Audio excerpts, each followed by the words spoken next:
At ito na nga mga kabaro, susubukan namin ang trending na champoradom dito sa Tagaytay, Cavite. At syempre mga kabaro, isasama ko yung aking buong pamilya.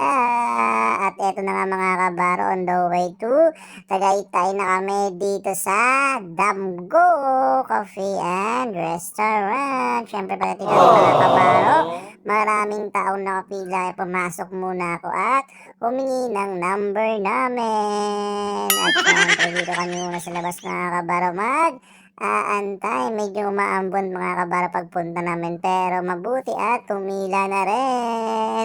Order muna kami kabaro dito ng champoradom nila na trending dito ngayon mga kabaro. Yung kanilang space para mga kabaro medyo maliit lang. Hindi masyado kalakihan kaya pag napupuno, pila-pila mo na kayo mga kabaro. Pero mabilis lang din naman mga kabaro serving nila. 40 to 1 hour daw sabi nila.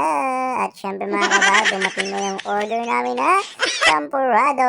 Meron din kasama yung danggit mga kabaro. At yung kayo namin ay beef steak mga kabaro. At syempre kakainin na natin to mga kabaro. You know, ang sarap. Obi flavor yung in-order ko mga kabaro. At yung kay kuya obi flavor din. Yung kay bunso ay chocolate flavor. Let's go!